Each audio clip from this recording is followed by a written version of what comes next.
Leçon numéro 26, vocabulaire de conversation, troisième partie. Comme vous savez déjà maintenant lire et écrire en cursive, nous allons faire cette leçon en écriture cursive. Ne vous inquiétez pas, il y aura les nécrudotes, autrement dit les points qui vous permettront de savoir vocaliser. Votre exercice sera de reconnaître les lettres cursives, de vous familiariser avec et de bien entendu utiliser ce que vous savez déjà pour savoir vocaliser. Dans cette leçon, nous allons dérouler une conversation entre deux personnes de genre masculin.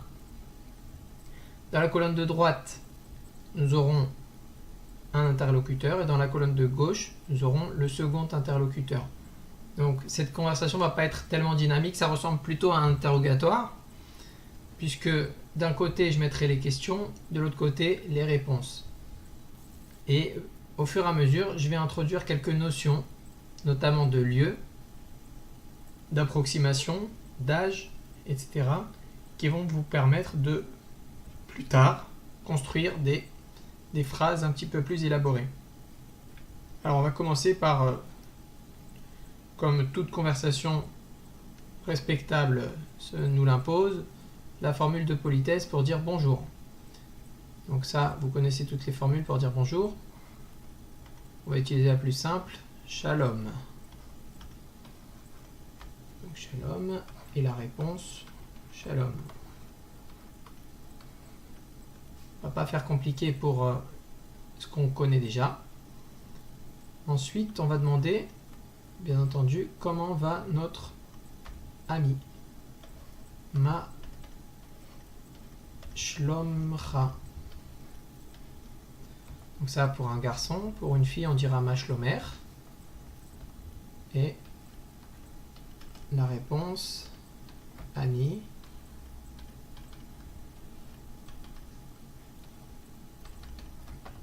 Annie Besséder. Je suis, je.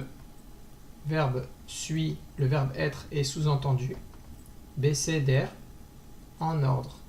Alors, le bécéder, j'ai un petit peu écarté la lettre bête du reste du mot pour indiquer que la lettre bête est une lettre fonctionnelle. Qu'est-ce que ça veut dire que c'est une lettre fonctionnelle? Donc, le mot à part entière, c'est seder qui signifie ordre. Bécéder signifie dans l'ordre ou en ordre. Je suis en ordre. Je ou je en ordre. Ensuite, on peut demander l'âge. Donc l'âge, Ben, Kama, Ata. Ben, fils, Kama, Ma signifie quoi? Kama signifie combien. Ben, Kama, fils de combien tu. Fils de combien es-tu. Le verbe être est toujours sous-entendu. Ça s'applique surtout pour le présent, parce que pour le passé, on a une conjugaison du verbe être.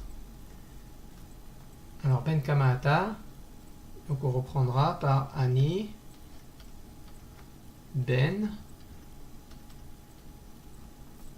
et on dira notre âge. Supposons qu'on a 20 ans. Ani Ben. Oups.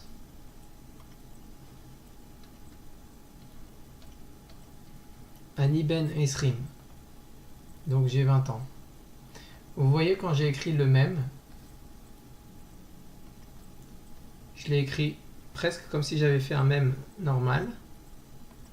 Sauf que je l'ai rattaché au tout départ et c'est devenu un même final. Ani Ben Esrim. Donc j'ai 20 ans. Le mot an, le mot année est sous-entendu. On peut aussi le mettre. On peut dire Ani Ben Esrim. Ani Ben Esrim Shana ou Ani Ben Esrim Shanim. On peut aussi dire Shanim pour le mettre au pluriel. Esrim Shana, c'est plus joli. Il y a une règle pour savoir s'il faut mettre le nombre au pluriel, enfin le mot au pluriel ou au singulier lorsqu'il suit un nombre, mais on ne va pas le voir aujourd'hui. Ani ben kama ata ani ben esrim shana. Ok. Ensuite, on peut demander d'où provient notre interlocuteur.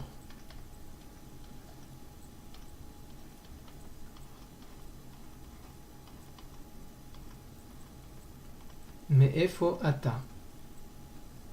Mais indique une provenance ou une extraction. Efo indique un lieu. Et faux, ça se découpe en deux. Et signifie lequel. Po signifie ici. Quel ici. De quel ici tu es. Mais efo ata. D'où es-tu? La réponse.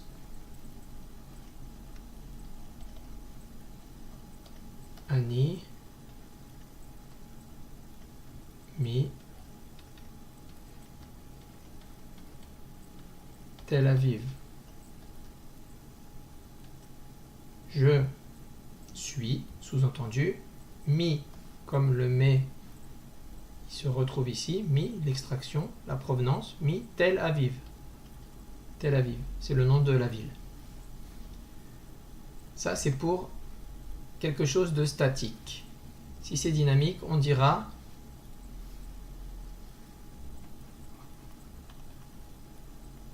excusez-moi.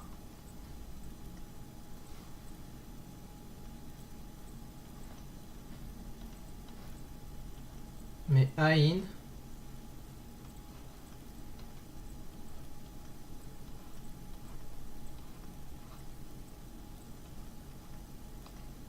Aïn Bata qui signifie d'où es-tu venu? Donc on a la notion de déplacement.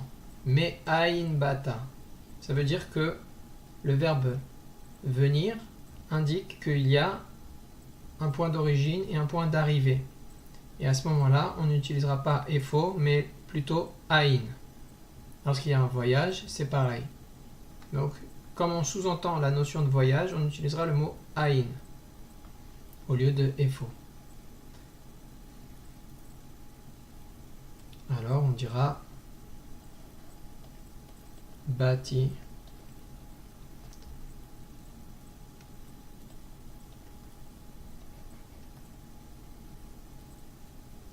Mi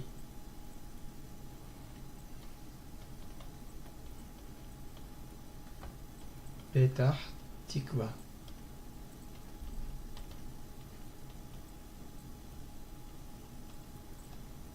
Bati mi Petah Tikva. Je suis venu de la ville de Petah Tikva.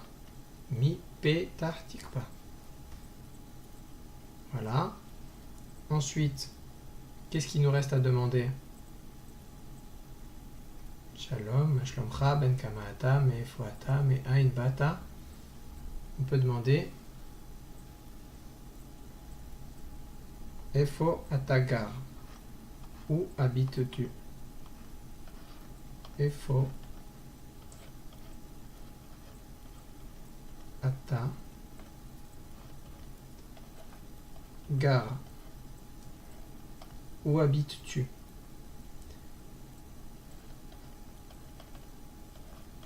Ani Gar Be Mar Sei. Je habite dans Marseille. Ici aussi, on a le bête qui nous indique le lieu. Donc pour récapituler, nous avons vu un petit peu des échanges conversationnels tout simples, mais surtout nous avons appris les otiyot shimush, les lettres d'usage, les lettres fonctionnelles. Le bet, le kaf, le mem. Il y en a d'autres que nous n'avons pas encore vues, mais on les voit petit à petit. Le mot efo qui nous indique un endroit sous forme de question. Le mot aïn lorsqu'il y a une notion de déplacement. Le verbe être qui est toujours sous-entendu.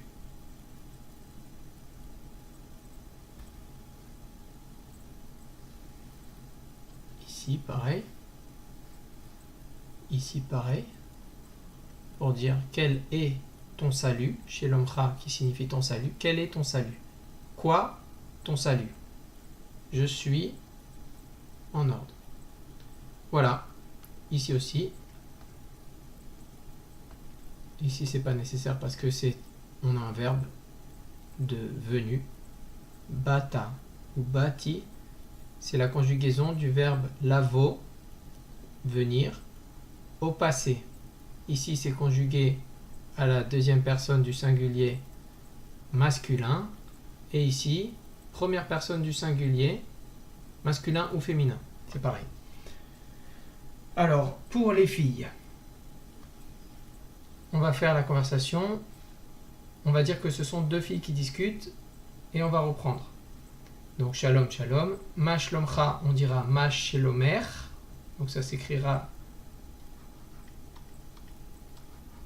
avec une fin. À la place de ces deux lettres, on aura ces deux lettres. Ma shelomer. Ani beseder, c'est pareil. Ben kamata, on remplacera par bat, fille, de combien? At.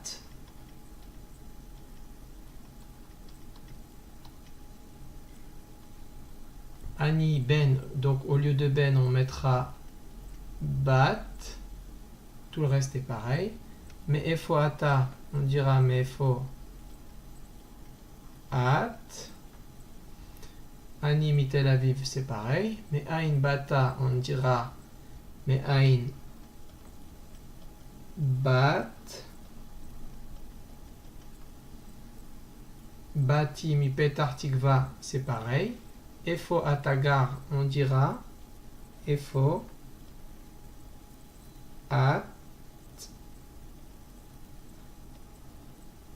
gara. Ani